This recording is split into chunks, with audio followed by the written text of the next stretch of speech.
이름으로 오늘 좀 나눌 거고요. 다음 달부터는 또 이름을 변경해서 나눌 생각입니다.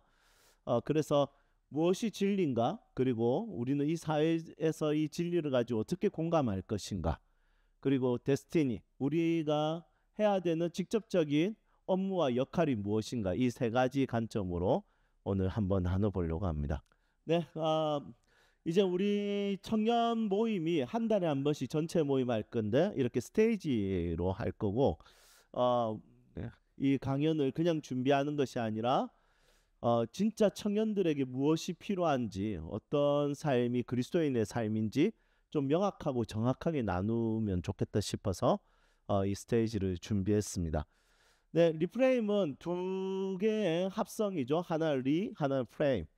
그래서 프레임을 재조절하다, 재구성하다 이런 뜻입니다. 여러분 프레임 뜻이 뭔지 아시죠? 네, 무슨 뜻이죠? 우리 영어 선생님? 예, 틀. 네, 틀, 창문 뭐 이런 거죠. 그래서 틀을 재구성하다 이런 의미를 가지고 있습니다. 이 프레임은 너무 중요하죠. 프레임이라는 거는 어떤 생각의 틀이 있다, 어떤 행동의 틀이 있다. 그 틀 이상의 행동과 생각을 잘 못하는 게 인간의 한계와 모습이라는 거죠. 그러니까 우리는 내가 생각한 대로 산다고 생각하지만 생각도 내가 경험과 내가 가지고 있었던 어떤 가치관의 틀 안에서 생각하지 그 이상의 것을 우리는 잘 못한다는 거죠. 그래서 삶이 바뀌려면 생각의 틀, 행동의 틀을 바꿔야 된다는 겁니다. 제가 얼마 전에 집회 가서 군산에서 마셨던 커피입니다. 꽤 맛있더라고요. 지금 커피가 지금 잔에 담겨 있지 않습니까? 이 커피는 이 잔의 한계를 벗어나기가 쉽지가 않죠. 벗어나면 그거는 이제 문제가 됩니다. 그래서 사람들은 틀을 벗어나는 것을 어떤 도전이라고 생각하지 않고 틀을 벗어나는 것을 문제라고 인식을 한다는 거죠. 그래서 우리가 리프레임, 어떤 틀을 재구성하지 않으면 우리는 하는 모든 것이 문제가 될 수도 있습니다. 부모 눈에는 자녀의 모든 행동이 문제가 될 수 있거든요. 왜냐하면 부모의 틀은 자녀의 행동을 다 담아내기가 쉽지가 않습니다. 왜냐하면 자녀가 가지고 있는 틀은 너무 자유롭기 때문이죠. 하고 싶은 것이 너무 많고. 그래서 이 틀을 변형시키지 않으면 자녀의 모든 행동 문제가 되는 것이죠. 교회도 마찬가지입니다. 이 사람의 문제가 이 사람의 진짜 문제인가 아니면 내 틀이 이 사람을 문제라고 만드는 것인가 이것이죠. 그래서 정치인들도 어떻게 하냐면 우선 프레임 정쟁이죠. 이 사람은 내란이다. 아니다. 이 사람은 혁명이다. 이 프레임을 어떻게 잘 설명을 잘 씌울지에 대해서 이 분위기를 조성하면 정치에서는 이길 수 있다는 것입니다. 그러면 우리는 어떤 프레임을 가져야 될까요? 혹시 이 사진을 보면 어떤 내용일지 아시겠죠? 우리 너무 잘 알고 있습니다. 코끼리 사슬 증후군이라고. 이 코끼리는 이 사슬을 끊을 수 있을까요? 예, 못 끊죠. 왜냐하면 힘이 없어서가 아니라 이 못 끊는 이유는 지금 생각의 틀에 잡혀 있기 때문입니다. 이 코끼리가 어렸을 때부터 이 얇은 이 사슬에 묶여 있습니다. 벗어나려고 몸부림치지만 오히려 아프기만 아픕니다. 그래서 벗어나려고 해서 아프고 벗어나려고 아프고 하다 보면 이제 나중에 이걸 뽑을 수 있는데도 그걸 뽑지 않고 거기에 그냥 갇혀 있는 것이죠. 이걸 하나의 틀이라고 볼 수가 있습니다. 헤르만 헤세의 데미안에 나오는 내용입니다. 너무 좋은 내용이죠. 우리 멋있는 목소리로 요한 형제가 한번 읽어볼까요? 나를 깨고 나온다. 아는 세계라. 뼈다리는 자는 하나의 세계를 깨뜨려. 예. 너무 멋진 이야기입니다. 사실은 여기서 이 주인공은 부모의 종교적인 삶에 대해서 지금 틀을 깨고 나가야지 새로운 세계를 볼 수 있다 이렇게 이야기를 하거든요. 이거는 우리 기독교인에게도 마찬가지입니다. 종교적인 어떤 틀 안에 갇혀 있지 않는가. 신앙이라는 이 정말 넓은 바다를 항해할 수 있는데 우리가 어떻게 보면 어렸을 때부터 배워온 그 틀 안에서 갇혀서 아무것도 도전 못하고 그냥 예배만 드리고 그냥 교회 왔다 갔다 하고 그냥 기도만 하는 것이 신앙이지 않는가? 이런 생각에 갇혀 있다면 저는 헤르메스의 데미안에 나오는 이 내용처럼 알을 깨야지 우리가 새로운 세상에 들어갈 수 있다고 생각합니다. 어떻습니까? 지금 나는 신앙에 있어서 조금 틀을 가지고 있는 것 같습니까? 좀 답답한 어떤 이런 좀 신앙생활입니까? 아니면 뭔가 항해하고 모험하고 어떤 더 넓은 세상에 발을 디디는 그런 어떤 경험을 하는 그런 신앙인지 한번 살펴볼 필요가 있을 것 같습니다. 이런 유명한 말 있죠. 이 계란을 스스로 깨면 병아리가 되고 남이 깨면 후라이가 된다. 들어본 적 있으시죠? 그래서 사실은 남이 깨줄 수가 없습니다. 이거는 남이 깨는 순간 이건 그냥 죽는 거예요. 우리가 뭐 계란 이렇게 깰 때 병아리로 태어나게 하기 위해서 깨지 않죠. 내 입에 넣기 위해서죠. 그런데 병아리가 직접 깨야 되는 세상이 있다는 거죠. 그래서 그걸 깨야지 이제 병아리는 활보할 수 있는 것처럼 신앙의 삶도 그렇다는 겁니다. 내가 틀에 잡혀 있으면 틀에 걸려 있으면 이 신앙의 바다를 항해할 수 있는데 모험할 수 있는데 그게 아니라 틀 속에 잡혀 산다는 것입니다. 자, 그렇다면 우리는 그리스도인으로서 우리는 어떻게 하면 이 프레임을 바꿀 수 있을까요? 저는 오늘 리프레임으로 접근하기보다 뉴 프레임으로 접근하고 싶습니다. 우리는 생각했을 때 신앙을 개혁해야 된다, 바꿔야 된다 이렇게 생각하지만 재구성의 개념이 아니라 약간 신앙을 뉴 프레임에 대해서 새로운 시각을 좀 새로운 틀을 좀 가지면 좋겠다 이런 생각을 하면서 오늘 한번 준비했습니다. 처음 이야기했다시피 전 세 가지 관점 truth, empathy 그리고 destiny 진리와 공감과 사명에 대한 이야기로 한번 오늘 리프레임을 풀어보려고 합니다. 기대됩니까? 네. 자, 진리부터 한번 살펴보겠습니다. truth. 자, 성경을 봐야 되겠죠. 진리는 우리는 신앙인이기 때문에 성경을 딱 보면 신명기 14장 2절입니다. 네, 우리 목소리 좋은 소영이가 한번 읽어볼까요? 네.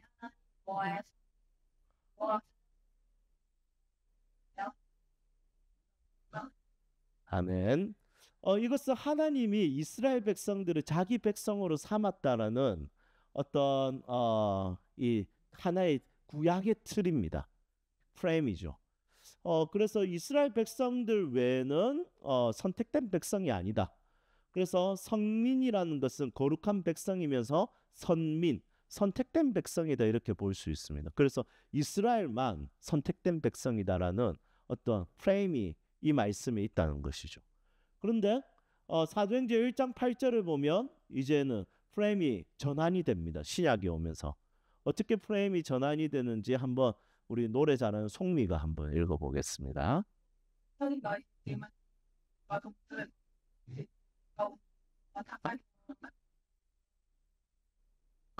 아멘.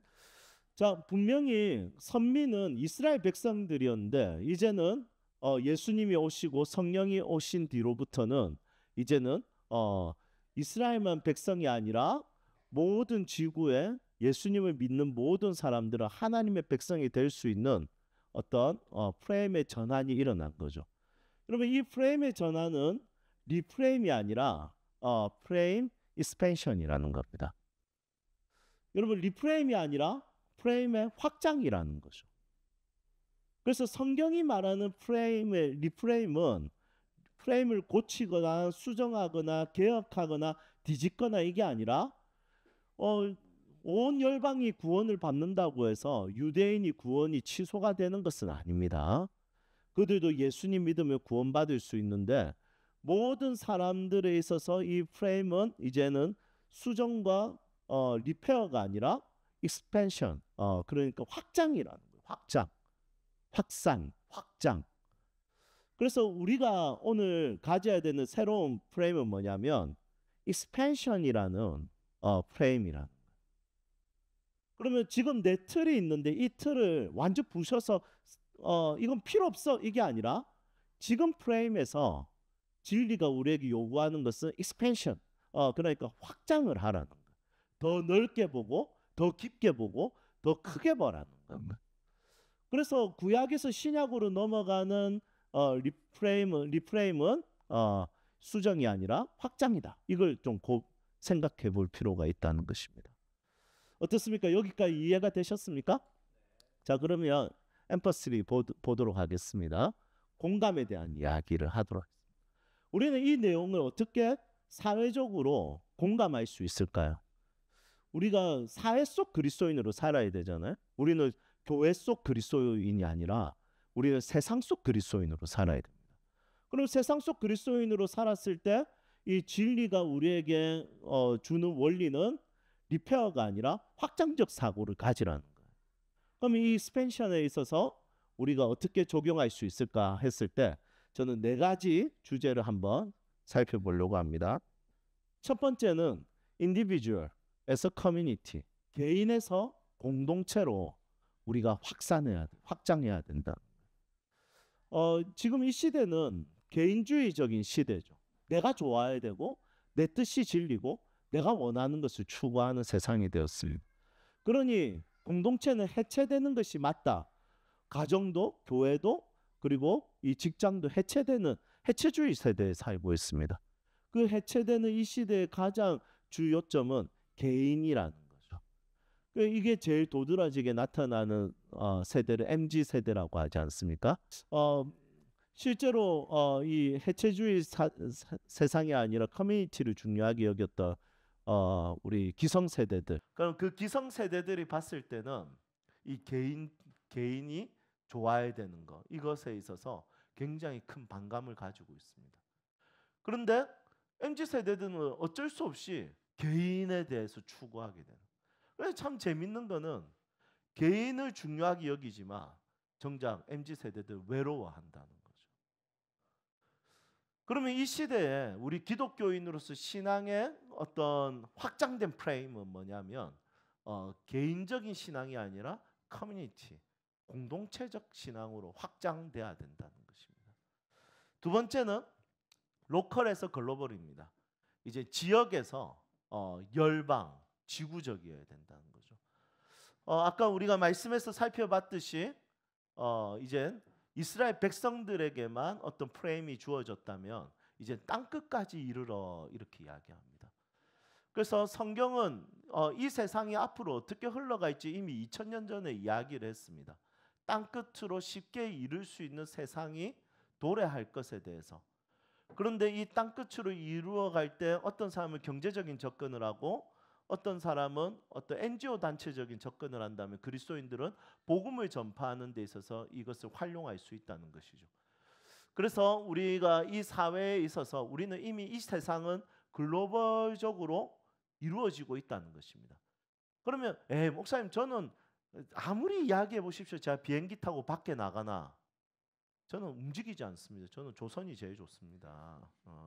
이렇게 생각할 수도 있습니다. 그런데 우리나라 체류 외국인 통계입니다. 2024년 말에 우리나라 한국 체류하고 있는 외국인의 퍼센테이지인데 벌써 5%가 넘었습니다. 숫자는 260만 명입니다. 부산의 사람이 350만 명이잖아요. 그런데 350만 명에 265만 명이면 굉장히 많은 70% 정도가 지금 우리나라에 부산의 70% 인구가 우리나라에 지금 외국인들이 있다는 것입니다. 지금 우리가 여기서 있으니까 우리나라 사람들만 만나지 지금 뭐 남포동이나 아니면 서울에 가서 성수동이나 이런 데 가보면 거의 뭐 외국인들이 가득하여 있습니다. 그러니까 이런 세상 가운데 나는 세상에 뭐 비행기 탈 일 없어, 나는 나갈 일 없어 생각하지만 이미 우리나라에 유입되고 있는 외국인으로 인해서 글로벌을 추구할 수밖에 없는 그런 분위기와 세상이 되었다는 것이죠. 그런데 성경은 이미 2000년 전에 로컬적인 것이 아니라 글로벌적인 세계관을 가지고 우리에게 선포를 했다는 것입니다. 세 번째는 테스트 그리고 미션. 테스트는 무슨 뜻인지 알죠? 취향이라는 뜻이잖아요. 이제는 우리가 취향을 소중하게 여기는 이 세상에서 우리는 이제 미션, 사명을 가져야 된다라는 거. 그래서 취향에서 사명으로 확장돼야 된다. 여러분들은 어떤 취향을 가지고 있습니까? 다양한 취향을 가지고 있죠. 전 뭘 들고 있을까요? 다 아시죠? 커피. 네. 그래서 미션, 비커그를 시작했습니다. 취향이 미션화된 거죠. 그래서 저는 이 비커그 카페가 내가 가지고 있는 취향이 있었어요. 또 우리 교회 성도들이 커피에 대해서 관심이 다른 교회보다 너무 많아요. 그런데 우리 교회가 할 수 있는 것이 무엇일까 했을 때 이 취향을 바꿔서 미션으로 만드는 거예요. 그 이제 예배팀 음악이 취향이지 않습니까? 은규가 일렉이 취향인데 일렉으로 누군가를 예배를 돕는다 사명이 되는 것이죠. 그 취향을 어떻게 사명화 시킬 것인가 이걸 고민하는 것이 너무 중요합니다. 이번에 우리 송미 자매님하고 양산에 있는 대명교회 같이 도우러 갔습니다.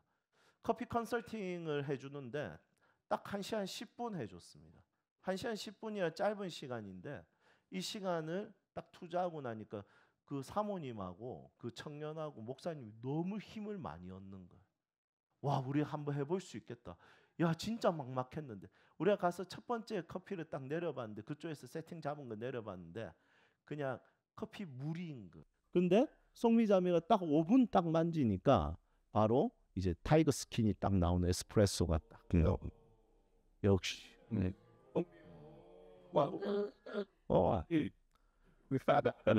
커피를 너무 좋아하지 않습니까? 자기가 커피 일하면서 이렇게 이야기하거든요. 나는 커피가 좋다는 것을 새삼 느낍니다. 그런데 좋은 것을 넘어서 이 좋은 것을 어떻게 미션화를 시키는가? 이제 취향에서 사명으로 바꿀 것이다. 자, 네 번째는 돈에서 이제 가치로 확장을 시켜야 돼요. 이 세상은 돈이 가치인 세대지 않습니까? 그렇지만 머니에서 밸류즈. 우리는 어떻게 가치와 우리는 가치를 어떻게 추구할 것인가 이렇게 볼 수 있습니다. 그래서 우리가 이 사회적으로 공감했을 때 개인에서 공동체, 그리고 지역에서 열방, 지구, 그리고 취향에서 사명, 그리고 돈에서 가치 이렇게 확장시킬 수 있는 그리스도인의 삶, 이것을 세상에 필요한 그리스도인이겠구나라는 생각이 듭니다. 그냥 구석에 혼자 앉아서 기도하는 그리스도인이 아니라 기도했다면 세상 속에서 이 네 가지 영역을 확장시켜서 삶을 살아내는 그리스도인, 이것이 저는 이 세상에 필요한 그리스도인이지 않을까라는 생각이 듭니다. 동의하세요? 네. 그렇다면 이걸 어떻게 우리는 구체화시킬까요? 내 삶의 사명이 무엇일까요? 데스티니에 대해서 한번 같이 살펴보도록 하겠습니다. 첫 번째는 개인에서 공동체로 넘어갈 때는 우리가 기억해야 될 것이 조화를 이루는 어떤 전략이 필요합니다. 내가 그곳에 있는데 내가 조화롭게 있는 거. 내가 뭔가 대단한 어떤 영향력을 미쳐야 된다. 이게 공동체성이 아니라 조화로워지는 거. 그냥 내가 이렇게 있다가 우리 누군가가 아멘 해주고 누군가 웃어주고 이것도 하나의 조화지 않습니까? 근데 막 웃기는데 아무도 안 웃으면 이렇게 애매하잖아요. 그렇다고 해서 웃음을 구걸할 수도 없는 거고. 근데 웃어주면 너무 감사한 거. 그게 하나의 조화인 거죠. 저도 이제 누가 기도할 때 아무도 아멘 안 해도 저 아멘 할 때가 있지 않습니까? 왜 할까요? 조화한 거죠. 조화. 내가 조화를 위해서 내가 어떤 이 공동체성을 공동체를 만들어 간다는 것입니다.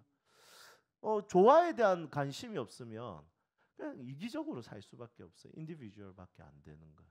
그런데 공동체를 만들기 위해서 나는 조화롭게 하는 사람이 되고 싶다. 어떤 막 그냥 화해하고 막 이런 것도 너무 중요한데 그건 너무 대단한 거고요. 그냥 내가 있을 만한 자리에 있고 내가 함께하고 내가 그곳에서 조화롭게 있고 누군가가 조화롭도록 도와줄 수 있는 거. 이런 역할이 필요하지 않을까 싶습니다. 이렇게 퍼즐처럼 어떤 사람은 이 구멍이 있고 어떤 사람은 튀어나오기도 합니다. 그럼 튀어나와 있는 것은 내가 구멍을 내어서 공간을 내어서 나한테 끼워 맞출 수 있어야 되고, 그리고 나에게 튀어나온 것은 누군가의 부족함을 채워줄 수 있어야 되지 않는가라는 거죠. 그래서 조화에 대한 고민하는 거. 나는 어떻게 사회 속에서 조화롭게 지낼 수 있을까? 나는 어떻게 직장 속에서 조화를 이룰 수 있을까? 나는 어떻게 하면 교회에서 조화를 이룰 수 있을까? 그래서 이 조화는 저는 하와적 사명이라고 생각합니다. 아담이 이제 먼저 딱 지어졌잖아요. 그리고 하나님께서는 아담의 빈자리를 채우기 위해서 갈비뼈를 뽑아서 여자를 만드셨어요. 그래서 그 여자를 돕는 배필이라고 해요. 그러면 여자는 남자보다 부족해서 돕는 자가 아니라 이 돕는 것은 성령의 역할이라는 거예요. 그래서 성령에 대해서 이야기할 때 성령은 보혜사라고 이야기하는데, 보혜사의 뜻이 파라클레토스, 돕는 자라는 뜻입니다. 그래서 저는 이 조화를 만드는 사람들을 저는 하와적 역할을 하는 사람들이라고 생각합니다. 두 번째는 이제 로컬에서 글로벌, 저는 관계 확장이라고. 지금 SNS가 있으니까 지구 반대편에서 일어나는 일들 지금 우리는 당장 알 수 있습니다. 그리고 내가 하는 일을 지구 반대편에 있는 사람들이 볼 수 있다는 거죠. 우리는 지금 마음만 먹으면 마음껏 관계를 확장할 수 있는 시대를 살고 있다는 것입니다. 그래서 내가 데스티니라고 생각했을 때 관계를 소중히 여기고 관계를 확장해 나가고 새로운 관계 가운데 내가 그 사람과 잘 조화롭게 지낼 수 있는 것. 이것이 우리 그리스도인 삶의 영역이지 않을까. 그래서 저는 청년 때 가까이 지내는 선교사님들이 한 5명 이상은 있어야 된다 생각합니다. 지금은 그런 시대죠. 어떤 청년들은 내가 월급을 받으면 그 월급의 일부를 떼어서 관계를 맺고 있는, 아니면 갔다 온 선교지에 후원을 하는 사람들도 청년들도 참 많이 있습니다. 그래서 저는 우리 기독교인들이 이 관계 확장은 이 열방을 우리에게 사명으로 주신 하나님 앞에서 우리가 해야 될 데스티니라고 생각합니다. 세 번째는 취향에서 사명으로 넘어가는 거죠. 이것은 하나님 나라가 내 안에 굉장히 큰 동기가 돼야 되는 겁니다. 비커그를 보면 취향에서 사명으로 갔지 않습니까? 그리고 결국 하나님 나라를 이루기 위해서 한부모 가정을 위해서 100만 원을 후원을 했습니다. 1년도 안 됐는데 약 9개월 만에 100만 원을 후원했습니다. 그리고 벌써 30만 원이 더 쌓였습니다. 70만 원 더 쌓이면 또 100만 원을 후원하게 됩니다. 왜 이런 짓을 할까요? 뻔하죠. 테스트에서 미션, 그 미션 중에서도 하나님 나라에 대한 관점, 이 땅에 소외되고 외롭고 복음을 모르는 자들을 위해서 우리 기독교가 몸부림치는 거죠. 이번에 제가 월드비전 대표님을 만나면서 대표님과 여러 가지 이야기를 했습니다. 대표님이 이야기하더라. 교회 어려운 아이들이 있으면 자기 월드비전에 소개해주면 자기들이 돕겠다, 이렇게 이야기하더라고요.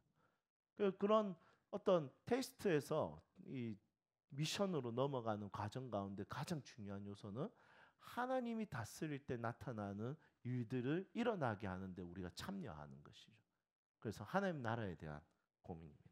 자, 마지막으로는 돈에서 가치. 저는 이것은 영원에 대한 고민을 하는 사람들이 이 일을 할 수 있다고 생각합니다.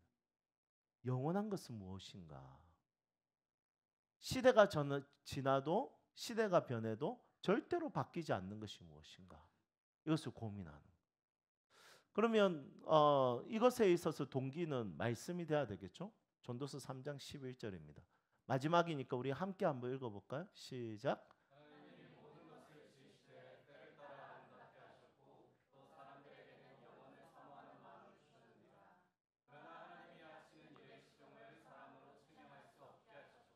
아멘.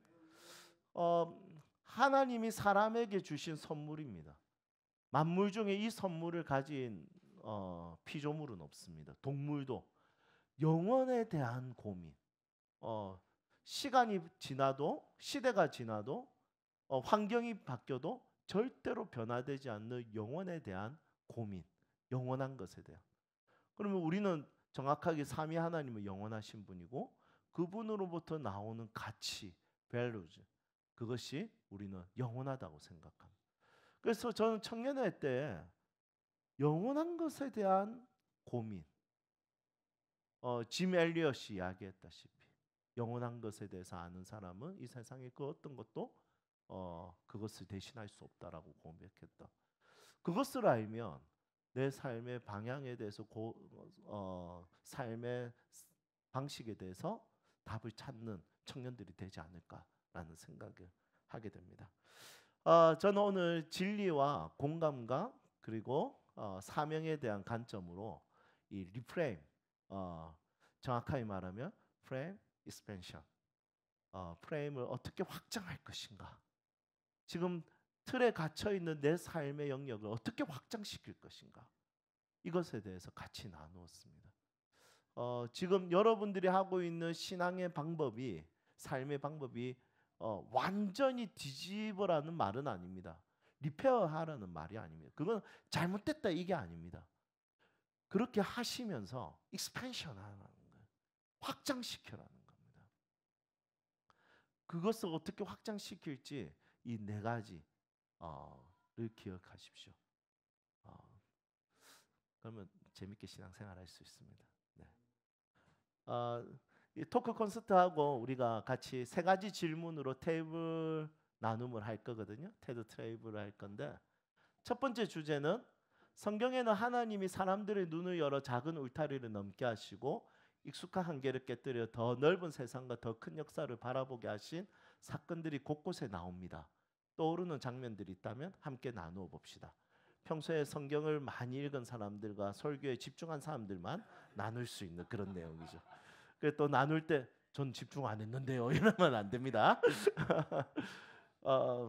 두 번째는 개인에서 공동체로, 지역에서 열방으로, 취향에서 사명으로, 돈에서 가치로 이어지는 흐름 속에서 지금 내 삶에 가장 와닿는 확장의 삶은 무엇인지 나누어 봅시다.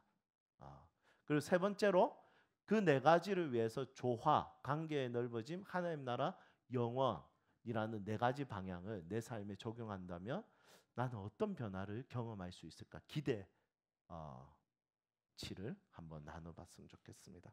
다음 달은 프로 스테이지, Future Leadership Object Wave의 관점으로 리스폰시빌리티에 대해서, 책임에 대해서 같이 나누도록 하겠습니다. 테드에서 플로우로 고친 이유는 테드는 사실 우리 거 아니니까. 그래서 우리만의 고유한 브랜드를 위해서 이렇게 고쳐서 다음 달에 하도록 하겠습니다. 네, 여기까지 하겠습니다. 감사합니다. 네, 두 번째 진행자님의 마카오는